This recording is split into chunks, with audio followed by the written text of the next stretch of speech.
Değerli dostlar, herkese merhabalar. YouTube kanalıma hoş geldiniz. Bugün enteresan bir konuyu sizlerle paylaşacağım. Kirlilik. Kirlilik, insan ve canlı sağlığına zararlı element ve maddelerin varlığıyla ortaya çıkmaktadır. Kirlilikte çevre ve çevrenin bileşenlerinde değişiklikler söz konusudur. Sağlık ve biyolojik çeşitlilik üzerinde negatif etkileri bulunmaktadır. İnsanda ve canlılarda değişik ve farklı hastalıklara yol açabilmekte, türlerin yok olmasına neden olabilmekte ve bulunduğumuz gezegende genel bir dengesizliğe neden olmaktadır. İnsanlar açısından bakıldığında çevre kirliliği anne karnındaki bebekten başlayarak ölüme kadar geçen süre içinde herkesi etkilemektedir. En önemli ortaya çıkan bazı bozukluklara bakacak olursak, perinatal bozukluklar, bebek ölümleri, solunum bozuklukları, alerjiler, maligniteler yani kanserleşme, oksidatif stres artışı,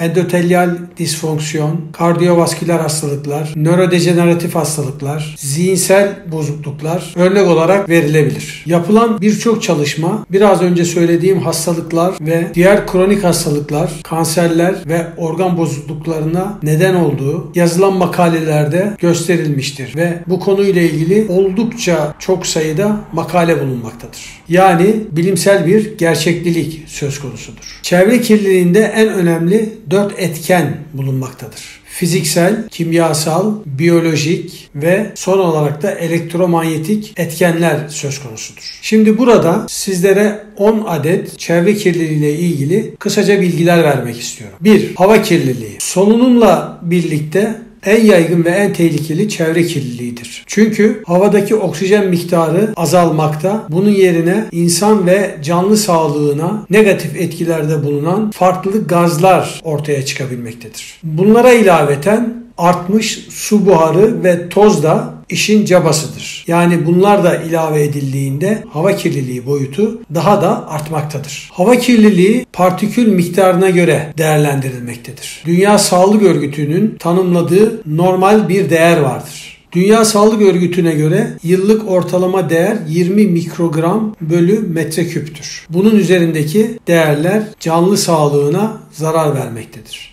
2. Su kirliliği. Suların içinde bulunan plastik maddelerden veya tarım uygulamalarından veya diğer nedenlerden kaynaklanan kimyasallar ve sentetik maddeler suyu kirleten başlıca maddeleri oluşturmaktadır. Buna ilaveten nükleer tesislerden sulara bırakılan radyoaktif maddeler de örnek olarak verilebilir. Su kirliliği sadece göller, denizler ve akarsular olarak algılanmamalıdır. Toprağa bırakılan kirletici maddeler bir müddet sonra yeraltı sularına karışmakta ve yeraltı sularına karışan bu kirlenme nedeniyle tekrar bir devri daim sonucunda yer altındaki sular yer üstüne çıkmakta ve yer üstündeki suları da kirletmektedir. Bu bir fasit daireyi oluşturmaktadır. 3. Toprak kirliliği. Çeşitli nedenlerle kullanılan gübreler, kimyasallar, pestisitler, sentetik materyaller, plastikler ve bunlar gibi elementler toprağımızı kirletmektedir. Ayrıca endüstriyel, askeri nedenler ve maden çıkarma gibi nedenlerle toprağımız kirlenmektedir. Bu kirlilik doğal olarak biraz önce de bahsettiğim gibi sularımızı kirletmekte ve su kirliliği ve toprak kirliliği bir arada anılmaktadır. 4. Plastik ve mikroplastik kirliliği. Aslında yıllar önce plastik çıktığında ve günümüzde çok işimize yaradığını görmekteyiz. Her yerde kullanıyoruz plastikleri. Manavda, pazarda, evde birçok yerde kullanıyoruz. Ancak plastikler doğada yaklaşık 1000 yıl içinde yok olmamaktadır. İçerdiği kimyasallar özellikle canlı sağlığına zarar vermektedir. Buna ilaveten plastikler doğada mikroplastik şekline gelip gözle görülemeyecek küçüklüklere kadar parçalanabilmektedirler. Biz de havayla, suyla ve toprakla mikroplastikleri almaktayız. Sadece insanlar değil, çevrede yaşayan hayvanlar da bundan nasibini almaktadırlar. Ve mikroplastiklerin vücudumuzda nelere yol açtığını halen net olarak bilmemekteyiz. Yapılan çalışmalarda insan feçesinde mikroplastik yüküne oldukça sık rastlanmaktadır. Bu nedenlerden dolayı plastik kullanımını artık bırakmamız gerekiyor ve üretimden kaldırmamız gerekiyor. Bazı stratejik noktalarda üretime devam edilebilir. En kötü senaryo ise geri dönüşümü kullanarak plastikleri tekrar ve tekrar kullanmaktır. Yani yeniden üretimi engelleme adına bu yapılabilir. 5. Gürültü kirliliği. Herhangi bir şeyin normal ses tonundan daha fazla ortaya çıkmasıyla mümkün olan kirliliktir. İnsan sesleri, hayvan sesleri, trafikteki korna sesleri, trafiğin akış sesi, motorlu araçların yarattığı gürültüler ve sesli müzik dinlenmesi gibi nedenlerle ortaya çıkmaktadır. Dünya Sağlık Örgütü yerleşim alanlarında 50 desibeli normal olarak kabul etmiştir. Ancak günümüzde yapılan ölçümlerde bu maksimum sınırın 98'ler civarında olduğu görülmektedir. Yani herkes her gün ciddi bir gürültü kirliliğiyle karşı karşıyadır. Gürültü kirliliği insanlarda ve diğer canlılarda kulak problemlerine, sağırlık problemlerine ve diğer hastalıklara yol açabilmektedir. Bu nedenle önemlidir. 6. Termal kirlilik. Termal kirlilikte çevremizdeki suyun ısısı ve kalitesi değişmektedir. Bu özellikle fabrikalar, nükleer tesisler, enerji santralleri ve diğer santraller tarafından yaratılmaktadır. Buralarda oluşan işlemlerin suyla soğutulması sonucu ortaya çıkan aşırı sıcak suyun dışarıya verilmesiyle oluşmaktadır. Bu sıcak su dışarıdaki canlılar için termal şok etkisi yaratmaktadır. Ani ölümlere yol açmakta ve ani oksijen kaybına neden olmaktadır. Termal kirlilik ekosistemi bulunduğu çevrede neredeyse yok edebilecek güçtedir. Özellikle göl ve akarsulara aktarılan bu termal sular ani balık ölümlerine yol açmaktadır. Bunu zaman zaman televizyonlarda görmekteyiz. 7. Radyoaktif kirlilik. Radyoaktif maddelerin yüzeylerde katı, sıvı veya gazlar içinde yer almasıyla ortaya çıkmaktadır. Kasıtsız ve istenmeyen bir durumdur. Ancak bazı nükleer santrallerin çevresinde radyoaktif kirlilik had safhaya çıkabilir. Bu tür kirlenme radyoaktif maddelerin alfa veya beta parçacıkları, gama ışınları ve nötronları vasıtasıyla oluşmaktadır. Bunlar iyonlaşan zararlı radyasyonlar yayarlar. Radyoaktif kirlenmelere örnek verecek olursak, Marshall Adaları'nın içinde bulunan Bikini Mercan Adası, buralarda nükleer denemeler yapılmakta. Amerika Rocky Flats denilen bölge, burada da nükleer tesisler bulunmakta. Japonya'da meydana gelen Fukushima nükleer santralindeki kaza ve hepimizin bildiği gibi en önemlileri arasında sayılan Sovyetler dönemindeki Çernobil nükleer travması. Örnek olarak bunlar radyoaktif kirliliğe verilebilir. 8. Elektromanyetik kirlilik. Artık günümüzde elektrikle çalışmayan neredeyse hiçbir cihaz ve yapı kalmamıştır. Kablolar, radyo ve televizyonlar, bunların vericileri, ev aletleri, beyaz eşyalar, cep telefonları ve baz istasyonları, bilgisayarlar, yüksek gerilim hatları, trafolar ve özellikle evlerde mikrodalga yayan fırınlar. Bunların sayısını çoğaltabiliriz. Bu cihazlar insan ve canlı çevresinde elektromanyetik alanlar oluşturmaktadır. Bu alanlar ısıl etkiye neden olmakta, bulunduğu çevrenin ısısını oldukça yükseltmektedir. Doğal elektromanyetik olanlar ise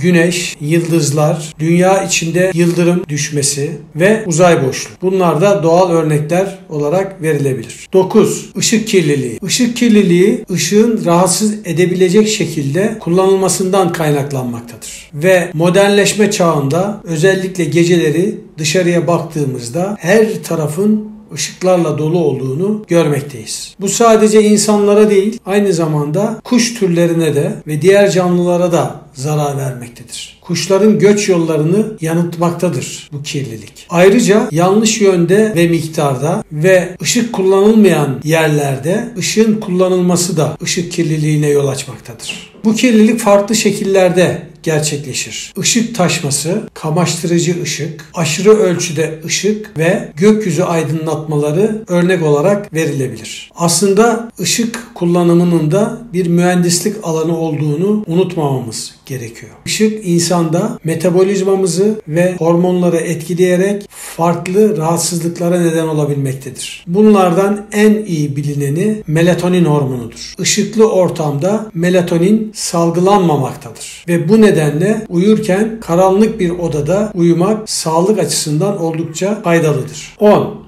görüntü kirliliği. Bu kirlilik genelde insan faaliyetleri sonucu ortaya çıkmaktadır. Uyumsuz, negatif ve düzensiz algı yaratan manzaralardan oluşmaktadır. Kirli sular, kirli toprak, mimari güzellikten yoksun binalar, gecekondular, çevredeki renk uyumsuzlukları, basık ortamlar gibi görüntü kirlilikleri bulunmaktadır. Görüntü kirliliği insanlarda psikolojik etki yaratarak psikosomatik hastalıklara neden olabilmektedir. Bunun yanı sıra öfke, sinir ve davranış bozuklukları gibi kötü sonuçlar ortaya çıkabilmektedir. Evet sevgili dostlar, çevre kirliliğini sizlere kısaca hatırlatmak istedim. Bunlara ilaveten benim açımdan önem arz eden 3 tane kirlilik söz konusu. 1. Vücut kirliliği. 2. Transgenik kirlilik yani genetik kirlenme. Üçüncüsü ve en önemlisi de bilgi kirliliği yani dezenformasyon. Su aslında dünyanın var olduğundan beri bilinen bir gerçek. Ama insanlık suyu temizleme amacıyla çok sonra kullanmaya başlamıştır. Ve su kullanıldıktan sonra vücut kirliliği daha az gözükmektedir. Peki kirli vücutta neler oluyor? İnsan devamlı çalışan bir metabolizmadan ibaret bir varlıktır. Aynı zamanda aldığı toksinleri geri atmaktadır çeşitli yollarla. Bu cilt ve deri olabilir, ağız olabilir ya da feçes yoluyla atabilir. Tüm bunlardan oluşan metabolik atıklar ve artıklar nedeniyle vücudumuzda bir koku meydana gelmektedir. Bunların yanı sıra cildimizde doğal bakteriler bulunmakta ancak kirlenen vücudumuz bu bakterileri çoğaltmakta ve bu çoğalan bakteriler nedeniyle de vücudumuzda farklı kokular meydana gelmekte. İlaveten tozlu bir ortamda yaşıyorsak eğer bu kirlilik daha da artmakta. Bunları bir bütün olarak düşünürsek bakteriler ya da diğer mikroorganizmalar bir besiyeri oluşturan vücudumuzda çoğalacak, artacak ve koku daha da fazla ortaya çıkacaktır. Kirlilik daha da artacaktır. Üstüne üstelik üzerimizde kıyafetler varsa bu kıyafetler de bu kirlilikten nasibini alacak ve yıllar içinde eğer biz temizlenmezsek vücut kirliliği daha da artacaktır. Sokakta yaşayan insanlarımızın çoğu bu şekildedir. Bu nedenlerden dolayı bu kirlilik insanları ve diğer canlıları hasta etmektedir. Transgenik kirliliğe gelecek olursak günümüzde artık genlerle oynayabiliyoruz. Genleri bir başka türlere aktarabiliyoruz. Genetiği değiştirmiş bitkiler ya da canlılar üretebiliyoruz. Ama bunun nereye gideceğini, bir sonraki popülasyonda nelere yol açacağını henüz bilmiyoruz, kestiremiyoruz. Bu aktarımlar sonucu bir sonraki kuşakta alerjik mekanizmalar tetiklenebilir. Zararlı genetik yapıdan oluşan metabolizmamızın değişmesi sonucu kötü sonuçlar doğurabilir. Ayrıca bu etki diğer popülasyon üyelerine de yayılabilir. Onlarda herhangi bir genetik değişiklik olmamasına rağmen. Bu kirliliğin gelecek kuşakları nasıl etkileyeceğini net olarak henüz bilmiyoruz. Üçüncü olarak en önemli kirliliklerden biri bilgi kirliliği yani dezenformasyon. Yanlış, abartılmış, yanlı ve doğruluğu kanıtlanmamış bilgilerin medyada, internet ortamında, kitaplarda yer alması ve kulaktan kulağa bu bilgilerin yayılmasıdır. Bazen bunlar kötü amaçlı propagandalar nedeniyle de yapılabilir. Sonuç olarak kişisel ve toplumsal gelişim negatif etkilenir. Bu tür bilgilerin her zaman kötü sonuçlar doğurması olasıdır. Özellikle gençlerde araştırma, geliştirme, eleştirme ve sorgulamanın ortadan kalkması söz konusudur. Kolayca bilgi önüne gelmekte ama bu bilgilerin gerçek mi, değil mi, yanlı mı, yalan mı olup olmadığı araştırılmamaktadır. Böyle bilgi elde edildiği zaman bilginin değerli olmadığı algısı da ortaya çıkmaktadır. Ve bu da toplumun gelişmesi önünde bir engel oluşturmaktadır. Aynı zamanda psikolojik ve sosyolojik travmalara da yol açabilir. Genel anlamda bakıldığında kirlilik sonucu ortaya çıkan olaylar şunlardır. Kişinin veya canlının ölümü, insanı, diğer canlıları ve doğayı etkileyen hastalıklar, türlerin yok olması, çölleşme, genetik ve epigenetik hastalıklar, genetik ve epigenetik mutasyonlar ve anormal doğa olayları. Bunlar sadece birkaçı. Bunları oldukça artırabiliriz. Sonuç olarak kirlilik insanlığın ve doğanın baş düşmanıdır. Kirlilik insanda, canlılarda ve doğada tüm doğal mekanizmaları etkiler. Bu nedenle insanoğlu kirliliğe karşı mücadele etmeli, çevresini bilinçlendirmeli, okullarda bu yönde eğitimler verilmelidir. Eğer yapmıyorsak gelecek kuşakları zararlı etkilerden kurtarmamız mümkün değildir. Ve bilerek ve isteyerek gelecek kuşaklara kötü kapılar açmaktayız. Evet sevgili dostlar, gerçekten çevre kirliliği ve bireysel kirlilikler çok önemli. Bu konuda bilelim, bilinçlendirelim, bilgi sahibi olalım. Hem kendi sağlığımızı hem çevre sağlığımızı mümkün olduğunca en iyi düzeyde tutmaya özen gösterelim. Kirlilikle savaşarak. Evet, haftaya görüşmek üzere sevgili dostlar. Sevgiyle kalın, hoşça kalın.